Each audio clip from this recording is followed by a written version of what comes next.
Hi, I'm Mark from Mark of the Cyberbeast, and this week's episode, we're going to talk about Tesla earnings year-end 2024 as earnings drop January 29th. So we've got a lot to talk about in this episode. We're going to take all the fluff out and get right to it. Now, this episode and anything I discuss is not tax or investment advice, okay?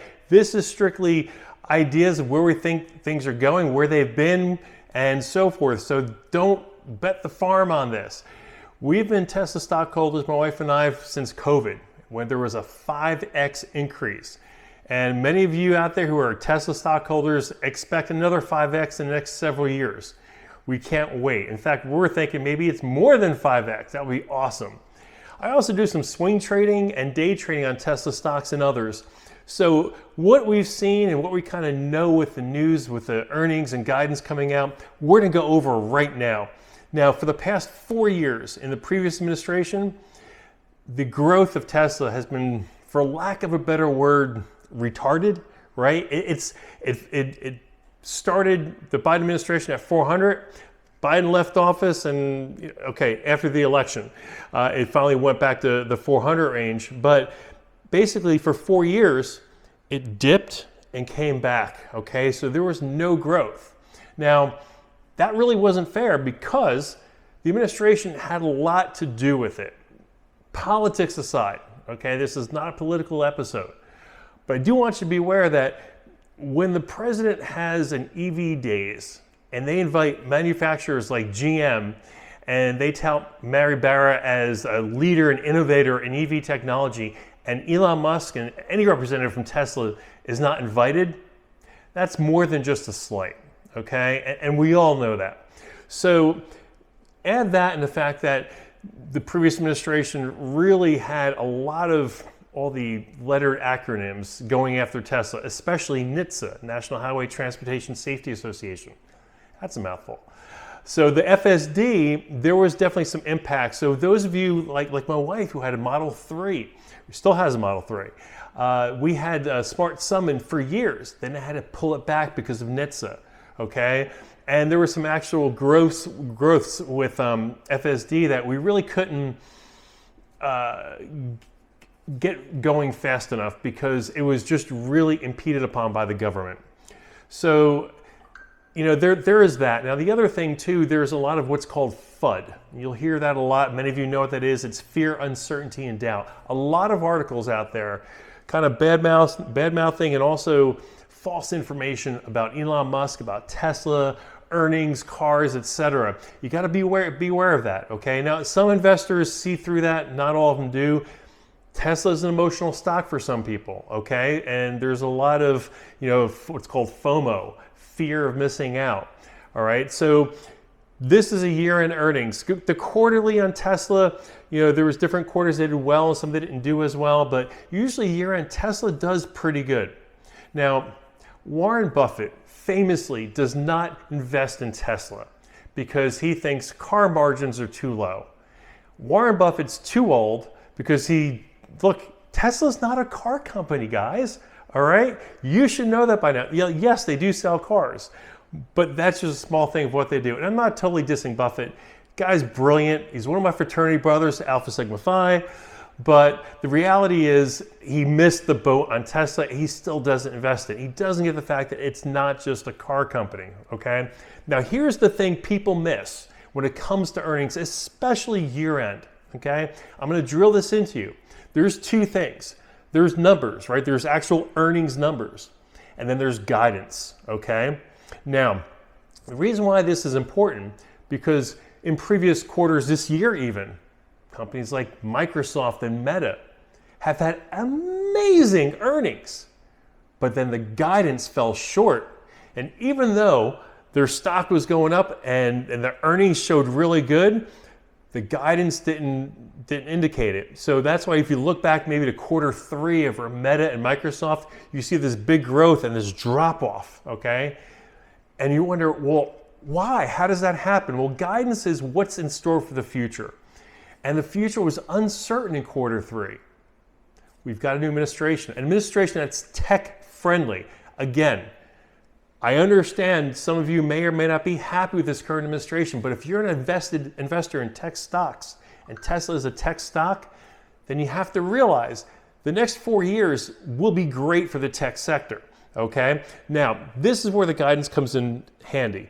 So first, I want to talk briefly about the earnings. Now, this year, as you know, was it 1.07% fewer deliveries, which is about 20,000 cars fewer this year. It's the first time in several years Tesla fell short. It's not normal. But again, it's not a car company, okay? Some things to consider with this reduction. The Foundationseries Cybertruck, which many of you purchased, okay, I know I did, it was $20,000 more. Now it came with $20,000 worth of stuff, but it was stuff that had margin in it, okay? So that extra $20,000 is gonna play a factor with the price of the vehicle and the margin and so forth. So I'm not too worried about 20,000 less cars if a bunch of these Cybertrucks were sold at $20,000 more, okay? It's not that big of a deal. Also this year, if you've been reading all the stuff with Tesla, especially with the assembly lines and the new features that they're doing, they're building these cars so much cheaper now. This year, they lower the price significantly on their builds of all their cars, okay? And that's why you've seen the price drop, okay? That is huge. The Model S, the Model X, the Cybertruck, all at the same price. They're back $80,000, okay? That Model S was a $150,000 car 10, 15 years ago. They've been able to lower the cost of production, okay? Now, another thing people fail to realize is battery storage. They sell a lot of the battery storage, and I'm not talking about these battery storage units for your home like the Power Vault you have for your Cyberbeast. I'm talking about storage for not only for hospitals, okay, but also for power companies to maintain the constant load. Now remember in Texas and California, they would have rolling blackouts because the power was uneven, right? Well, guess what? In the last probably year or two, you probably haven't heard much about that, have you? Is it magic? What changed? Tesla sold a lot of battery storage. In fact, I believe Georgia bought something like $40 billion or $400 billion worth of battery storage, okay? And this battery storage, when they generate the energy, it holds it there so the energy consumption stays consistent so you don't have those rolling blackouts. There is a lot of margin in battery storage. I can't stress that enough, and it's growing every year. That's really going to help the earnings and the bottom line of Tesla. Now, you also realize that the Model 3 and the Model Y just got a refresh, right? And guess what? They look great. It's being well received. The Model Y is going gangbusters right now. That just came out, the Model Juniper, okay, and Highland for the Model 3. They're selling. They look sleek. They look cool. People love it, okay? That's going to be huge for guidance, okay? So here we are. We're going to be morphing now into the guidance. The fact that we've got two vehicles that have a refresh, we have a new car, bodes well for what the future holds this year for Tesla sales. So guidance is going to play a huge factor. Another thing is FSD, the enhancements, as you've seen with 13.2.4, some of the videos we've done with that, it is more human-like, okay? It is amazing what it's done. Now, developers over at Tesla said Q2 you're going to get wowed. They're saying it's become even more human-like. Well, Q2 is 3 to 6 months away. So as these updates come out, you're gonna start seeing this year FSD become a bigger and bigger ticket. It's becoming so big, the city of Austin, Texas is working with Elon. I'm not sure if they inked the contract or they verbally said they wanted it for robotaxis in Austin. Okay, that is going to be huge. And some of you have seen some of the footage that's been on X, right? And hopefully you're following me on X, Mark of the Cyberbeast, is they're having robotaxis where they were going out, and at first they had Tesla vehicles following them and monitoring them. Now they don't. They have robotaxis going out and driving without people, without anyone following them. And this looks amazing. So the robotaxi, Austin wants to do later this year. That will be huge, and that will take FSD to the next level. Now, as we talk about taking FSD to the next level, a couple things to be aware of, and they will bring this up on the guidance portion of the call. GM stopped production, or investment, I should say, in Cruise, which is their form of self-driving. Sure, they've got the highway thing where they stay within a certain distance and stays in the lanes, but it doesn't do any turns and driving like FSD does, okay? So they bailed on it. Apple stopped producing their Apple Car. They stopped doing FSD. Waymo's a joke. It can only be used in controlled environments, okay? Guess what? Ford is, I bet, if they don't mention it on this call, you're gonna hear rumors. And this year, mark my word, Ford is gonna license FSD. Once other car companies start licensing the FSD, for those of you who are Shark Tank fans, I know I am, Mr. Wonderful is one of my favorite. What does Mr. Wonderful always say? Licensing deals rule. You don't have to do anything. You just sit back and cash a check, right? And you already put the money into it. Now, once Ford goes ahead and license the FSD, if they do this year, guess what's gonna happen? What happened with supercharging and NACS? Within a week, within days, GM followed and all the other car companies followed, okay? Well, guess what's probably gonna happen? You're gonna start seeing more and more companies adopt this. I'm not sure if everything's gonna fall as fast as in place as the supercharging did. There's a much greater need for supercharging, but as more cars have FSD besides just Tesla, people are gonna realize the safety involved with this, the millions of hours a Tesla driver drives compared to FSD, and the number of accidents both get in, it's so much safer, and people want to be in the safest cars, Teslas, and they want to have the safest feature, which is FSD. Now, another thing that's going to be huge for guidance is Optimus. If you haven't heard the news, by year end, Tesla told suppliers of the Optimus parts that by year end, they expect production to be at 800 Optimus robots per week, okay? That is huge, okay? And I'm not sure what the price is going to be, but 800 a week, I guarantee you those things will be flying off the shelves.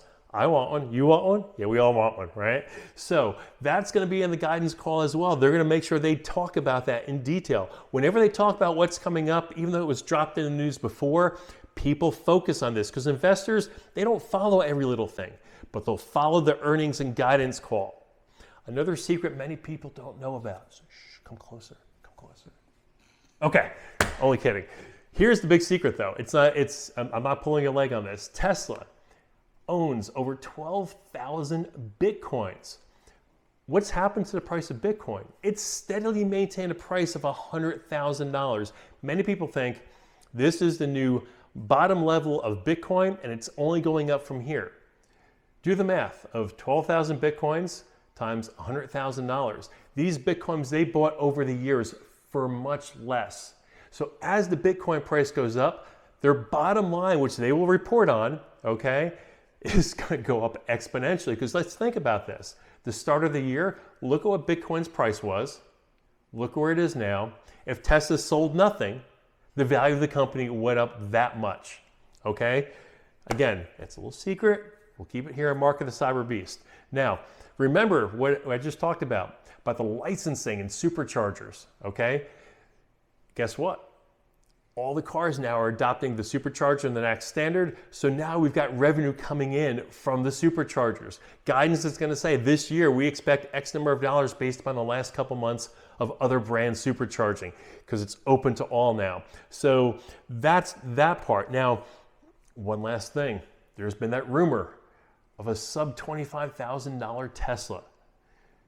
If they mention it on the guidance portion of the earnings call, it'll be a good day for Tesla because that is the one thing people love. A $25,000 EV would be huge, okay?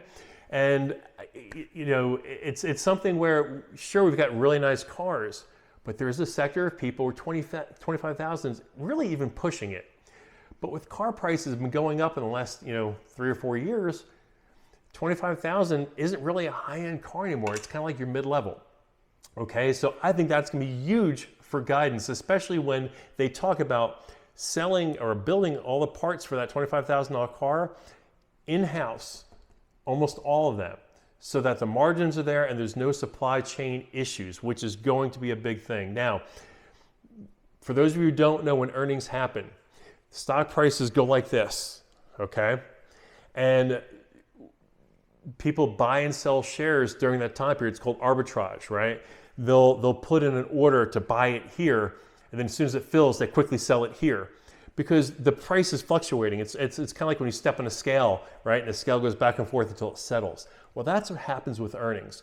So you're going to see dips, you're going to see rips, and it's going to take a while. In fact, throughout the night, it's going to change, and the next day, it'll probably stabilize a bit. Then at the bell, it's probably going to change some more. But don't freak out. But anything under $400 on Tesla is an indication, if you're interested to continue investing, to go long. I think 2025 is going to be a gangbuster turnaround year for Tesla. Again, not tax, not investing advice. Everything looks great on the guidance for Tesla for 2025. So earlier today, I did a leap position, which is a year out. And today was a pretty crazy day because there's that whole issue with the news with that Chinese AI, right? We're not going to go into details on that, but the day went up and down, and my leap still stayed in place. I think that's a possible good investment. If the price continues downward, maybe to 388, I think was when 387 was about the lowest it went today. If it goes back down to that, I'd consider adding into that position personally, but there's a good chance it's going to go past 400, and there's a big call wall, it's called, at 420. The famous 420. So expect it may rip up to 420, and we'll see what happens there, okay? So everything's looking positive for Tesla. One last thing I want to mention is the earnings per share this year versus last year. Now, last year, the earnings per share were 57 cents. There are talks that they think earnings this year will be 64 cents a share, which is an increase of 12.28%. If they end the call on that, on the earnings portion, then go into the guidance, I think you're going to see positive results, and you're going to see a 2025 breakout year for Tesla. I'm excited about it, and I hope you are too. So let's stay tuned for that. We'll see what happens. Maybe we'll do a video after the earnings and talk about if we're drinking ourselves into oblivion or if we're drinking our champagne cocktail for the celebration afterwards. So thanks for joining me this week. I want you to always click like, comments, subscribe, ask me questions below, and wait, and we'll see you again the next day on Mark of the Cyberbeast.